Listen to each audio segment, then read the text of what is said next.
Welcome back to the Tube Barn. Today we're going to talk about resistors. But let me give you a little warning before you get into any of this, and this shit can fucking kill you. I'm not even playing with you. You're talking about 400, 500, 600 volts DC. It's unpleasant. Before we get into this, let me remind you, this is Tube Amps for Dummies. We're not going to get into super in-depth information of individual components. I'm going to give you what you need to build your amp. If you want to study, go to school. I am going to get more detailed as we go on, but basically, when I'm going to talk about these individual components, I'm giving basic information and their use. As we wire, as we choose the schematics, I will give you more in-depth information there, but it's never going to become a freaking doctrine and freaking this bullshit. It's just build a fucking amp. That's what we're doing. There are a few types of resistors you can use, will use, may want to use, or may not want to use, and some of them have special purposes. The first of them we're going to talk about is carbon comp. And this little guy is what you see in a lot of old amps. This is old material before the new ones were created. Now, some people will say, let's go retro, put them in their amps. There may or may not do anything. Sometimes it's, you hear what you want to hear, sometimes you do. But just remember that most sound that you get in an amp that gives it that tubey flavor or anything like that is noise, is distortion. That's just what it is. Actual tube warmth is distortion. So just take that into context. Or consideration. You do you. So the next one is more of a common resistor that you'll see, which is the carbon film. These are really nice. They're very clean. Not as clean as one that I'm about to get into, but it's a good all-purpose resistor, and you'll see them in most modern electronics where special needs are not required. They're affordable and they're nice. Oh yeah, I should say, most of these resistors, if not all of them, come in various values and wattages. And the wattage is basically how much displacement of heat will it work with. That's pretty much it before it burns up. So depending on where it is, you'll need a higher wattage. Now, the next one, metal film. Metal film is a really nice resistor if you want absolutely nothing added to your build. You just want straight clean. You don't want to put any old school noise or distortion on it. You just want clean. I like these, and that's what I'm using in a lot of my signal areas.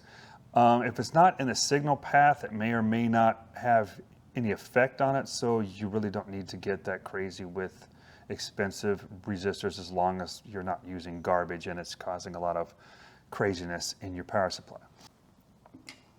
This is, so you can even see it there. This is a ceramic resistor. It's designed for the screen of your power tubes. You generally don't see them too much anywhere else. As long as I know, I could be wrong. Comment sections beat me up. I don't really give a shit. So that's that. So you're going to always have a few of these for your power tubes. And you can see it's 5 watts. So you got to put some pretty high wattage on it. This is a wire round. It has a ceramic exterior, but it's a wire round resistor. It's one of the better ones for power supplies. I haven't used one of these in a power supply, but I'm going to use it in this build and see how it works. Let's just talk about the use of resistors in general. What do? They resist. They lower power. They lower the signal. You can use them in combination as a voltage divider. You could just reduce the power in general or the signal going into your different stages.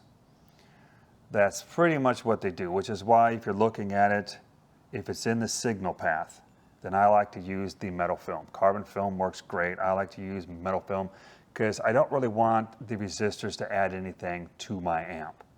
I want the amp to do its thing, let the tube do its thing, play with the signal coming into it, especially if you like pedals. But I don't want to add anything extra to it. If you do want to go vintage, I would try the carbon comps. Maybe they work good. I haven't built one with them. You be the judge. You do you, it's your amp. And quite frankly, as long as your amp isn't too crazy, it's really not hard just to pop them out and put a different one in there. I wouldn't recommend it a lot because you keep heating and heating and heating, and you're going to start messing up components if you do it too much. And that's resistors. Not really much to it. Just follow the schematic, follow the plan, and there you go. Got any questions? Ask me down below. One more item to note are the rings on the resistors. If you see the colored rings, if they're not marked like that ceramic one was, that green one, these lines indicate their value as far as resistance, from 1 ohm up to millions. The colors have meanings. You can either find a chart, do your calculations, or look at this program. This program is very nice because you just plug in the colors, it tells you the value.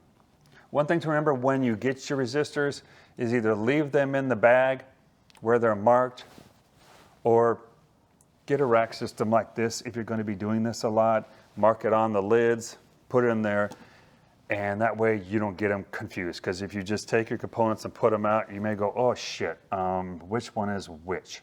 When I build, I like to put them over here so I can just go, oh, I need a 10, I need a 1, I need a 100, whatever it is, and I can just go grab them, boom, boom, boom, boom, boom.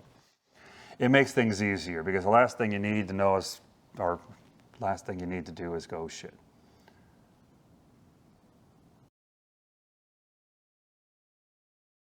Good enough, fuck it.